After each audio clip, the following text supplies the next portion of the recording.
Salut à tous, aujourd'hui on va se pencher sur une question qui peut paraître un peu bizarre mais qui est vraiment au cœur de notre économie mondialisée. Pourquoi des pays comme la France et l'Allemagne, deux champions de l'automobile, passent leur temps à s'échanger des voitures? Ça ne semble pas très logique et pourtant. C'est ça, le grand paradoxe qu'on va explorer. Normalement, on s'attendrait à ce que les pays échangent ce qu'ils n'ont pas.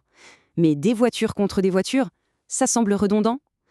Vous allez voir que la réalité du commerce moderne est bien plus complexe et fascinante que ça. Pour y voir plus clair, voici notre programme. On va commencer par décortiquer ce fameux paradoxe. Ensuite, on se demandera pourquoi on choisit une voiture plutôt qu'une autre, puis on ira voir les coulisses de la production avec les chaînes de valeur mondiale et on illustrera tout ça avec l'exemple très parlant d'Airbus. Enfin, on se projettera un peu en regardant les nouvelles tensions qui redessinent la carte du commerce. Allez, on entre dans le vif du sujet. Le commerce d'autrefois, c'était assez simple. On échangeait des produits très différents. Aujourd'hui, la majeure partie des échanges, c'est ce qu'on appelle le commerce de similitude. On s'échange des voitures, des smartphones, des médicaments, bref, des produits qu'on fabrique déjà chez nous. C'est devenu la norme. Et attention, ce n'est pas anecdotique, c'est même le moteur principal des échanges entre les pays développés. Que ce soit au sein de l'Union européenne ou en Amérique du Nord, l'essentiel du commerce se fait entre des pays qui se ressemblent et qui s'échangent des produits de la même catégorie. Alors, comment expliquer ce casse-tête? La réponse, en fait, elle tient en un concept clé, la différenciation des produits. Parce qu'une voiture, ce n'est pas juste une voiture, et c'est justement toute cette variété qui fait tourner l'économie mondiale. En gros, il y a deux grandes manières de différencier les produits. D'un côté, on a la différenciation horizontale. Là, la qualité et le prix sont à peu près les mêmes, mais c'est le style, la marque, le design qui changent. C'est une pure question de goût. De l'autre côté, il y a la différenciation verticale. Ici, la qualité et le prix varient vraiment. On parle de montée en gamme. Prenons la différenciation horizontale. L'idée est simple, pour un budget donné, on a envie d'avoir le plus de choix possible. Les produits se ressemblent, mais ne sont jamais vraiment identiques. On n'achète pas juste un objet, on achète un style, une image de marque. C'est le triomphe de la variété. L'exemple des voitures franco-allemandes est parfait pour illustrer ça. Une Peugeot et une Volkswagen de même catégorie, c'est à peu près le même prix. Mais le choix final va dépendre du design, de l'image de la marque, d'une préférence personnelle. Au final, avoir tout ce choix, ça augmente la satisfaction de tout le monde. Passons maintenant à la différenciation verticale. Là, on change de logique. Ce n'est plus une question de style, mais de gamme. On choisit en fonction de la qualité, des performances, de la technologie, et bien sûr, ça se répercute sur le prix. Le marché de l'automobile est un excellent terrain de jeu pour observer ça. Tesla, par exemple, vise clairement le haut de gamme avec une technologie de pointe. À l'inverse, Toyota est réputé pour sa fiabilité sur des modèles plus accessibles.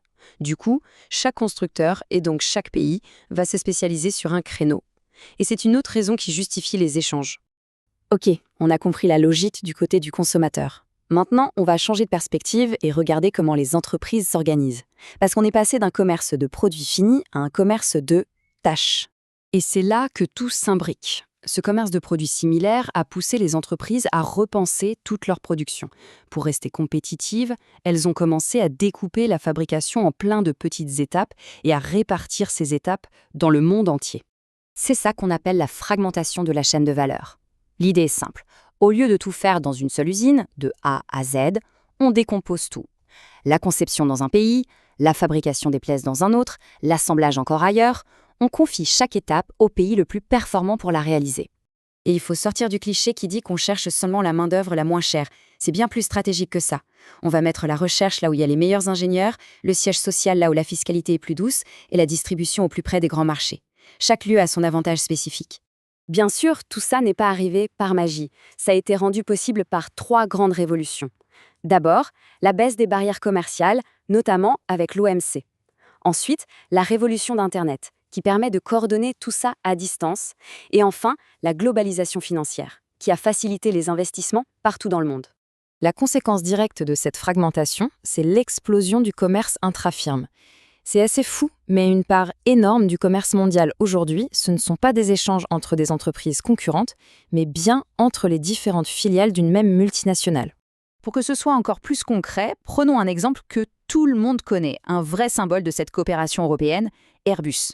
Un Airbus est un immense puzzle européen. Chaque pays apporte son savoir-faire sur une partie précise de l'avion. Le cockpit et l'assemblage final se font en France, le fuselage en Allemagne, les ailes au Royaume-Uni et la queue de l'avion en Espagne. Et à la fin, on assemble tout ça, notamment à Toulouse. Alors pourquoi une telle complexité?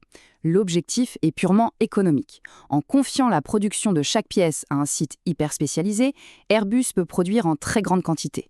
C'est ce qu'on appelle les rendements d'échelle croissants. Plus on produit, moins chaque pièce coûte cher à fabriquer. Et le résultat est sans appel. Grâce à cette chaîne de valeur européenne parfaitement optimisée, Airbus arrive à baisser le coût de production de chaque avion. Et c'est ça qui lui permet d'être ultra compétitif sur le marché mondial. Mais voilà, ce beau modèle de production mondialisé, aussi efficace soit-il, fait face à de nouveaux défis. La géopolitique est en train de s'inviter à la table et ça pourrait bien tout changer.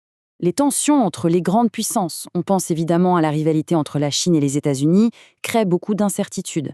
Les entreprises réalisent que leurs chaînes d'approvisionnement, qui s'étirent sur toute la planète, sont en fait devenues très vulnérables aux chocs politiques. Alors, est-ce la fin de la mondialisation? Pas forcément. On ne va sans doute pas assister à un éclatement total. L'hypothèse la plus probable, c'est une réorganisation.